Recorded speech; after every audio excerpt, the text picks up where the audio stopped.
नमस्कार, मैं हूं राम किंकर सिंह। दिल्ली तक की खास पेशकश में आपका स्वागत है।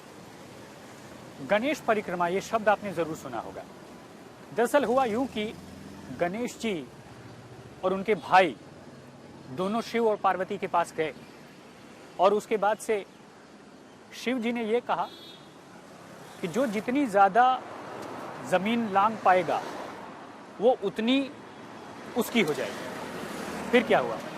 उनके भाई लग गए जमीन नापने में, लेकिन गणेश जी ने चतुराई, बुद्धि, कौशल दिखाया और इसी का इस्तेमाल करके वो हर बार परिक्रमा करते शिव जी की और बार बार उनका नाम लेते। अब जब पूछा गया कि तुमने ऐसा क्यों किया, तो बोला मुझे जमीन की क्या जरूरत है, मुझे लोक परलोक या फिर अपना विस्तार करने की क्या जरूरत है। मेरे तो सारे लोग आप ही हो और मेरे सब कुछ आप ही हो। तभी से ये शब्द निकल गया गणेश परिक्रमा।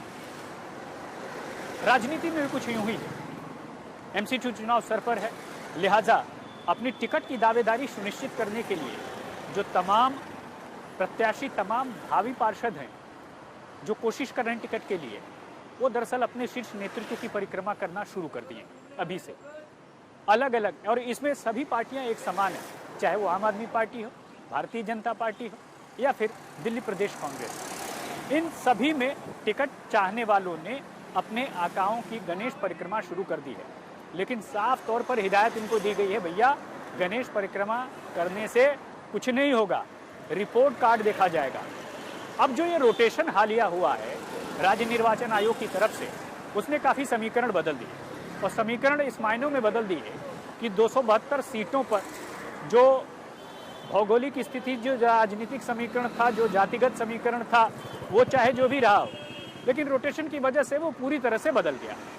जितनी महिला सीट थी वो सामान्य हो गई। अब जो पार्षद थे उनका साफ तौर पर कहना है कि सीट महिला हुई उससे क्या हुआ, हम तो सामान्य से लड़ेंगे जी।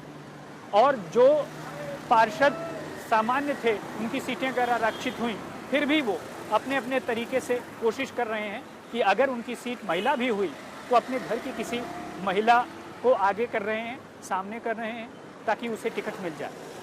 सवाल यही है कि टिकट सबको चाहिए, लेकिन वो भी सीमित है, 272 लोगों को मिल सकता है। यही वजह है कि जितने टिकटार्थी हैं उन्होंने गणेश परिक्रमा जो है वो पूरी तरह से शुरू कर दी है। लेकिन अब सवाल यही है कि साफ तौर पर शीर्ष नेतृत्व कह चुका है, चाहे जो भी पार्टियां हो, कहा गणेश परिक्रमा नहीं जी, रिपोर्ट कार्ड देखा जाएगा। रिपोर्ट कार्ड अच्छा हुआ तो ठीक होगा। अच्छा, मुसीबत डबल ये हो गई कि जब रोटेशन हुआ था उससे पहले कुछ लोगों ने सर्वे कराए थे, तो सर्वे में रिपोर्ट कुछ की अच्छी थी, कुछ की बहुत ही ज्यादा खराब थी, तो वो मायूस हो गए। अब रोटेशन के बाद जब समीकरण बदला है तब उनमें खुशी की लहर आई, क्योंकि उनको लगता है कि जो पिछला सर्वे हुआ है वो माना नहीं जाएगा। हालांकि अब ऐसा हो गया है कि ये कहा जा रहा है कि दोबारा से सर्वे हो सकता है। ऐसे में आम आदमी पार्टी सर्वे करा सकती है उनको जिनके लिए टिकट चाहिए। हालांकि अब शीर्ष नेतृत्व क्या आगे करेगा, किस तरह से वो अपना चेक करता है अपने क्रेडेंशियल्स अपने प्रत्याशियों के, ये तो देखने वाली बात होगी, अभी इसमें समय। लेकिन इतना जरूर है कि आजकल राजनीतिक हल्के में जो घमासान है वो बहुत तेज है। तीनों पार्टियों का आपस में घमासान बहुत तेज है और रोटेशन के बाद से तो हर कोई वार्ड जंपिंग या सीट जंपिंग के लिए पूरी तरह से तैयार है और किसी भी हद तक जाने को तैयार है। बस वो चाहता है सिर्फ और सिर्फ वह जीते। और यही वजह है कि सब अपने अपने तरीके से गणेश परिक्रमा करना शुरू कर चुके हैं। लेकिन गणेश परिक्रमा से कुछ नहीं होगा, रिपोर्ट कार्ड उनको चाहिए और रिपोर्ट कार्ड में सर्वे देखा जाएगा। और ऐसे में बहुतों की ये शिकायत रही है कि इलाके में न वो जाते हैं, न वो मिलते हैं और न ही लोगों के बीच में उनकी छवि अच्छी है। जाहिर तौर पर इसका खामियाजा आने वाले चुनाव में भुगतना पड़ सकता है।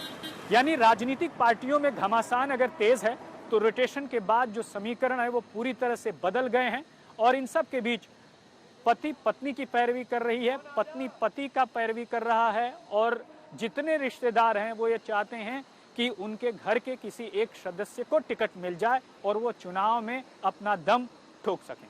और यही वजह है कि सब अपने अपने तरीके से कोशिश में जुटे हुए हैं। सवाल यही है कि अगर काम कर लेते तो जाहिर तौर पर यह दिक्कत न होती। कैमरामैन आलोक दास के साथ राम किंकर सिंह, दिल्ली तक के लिए।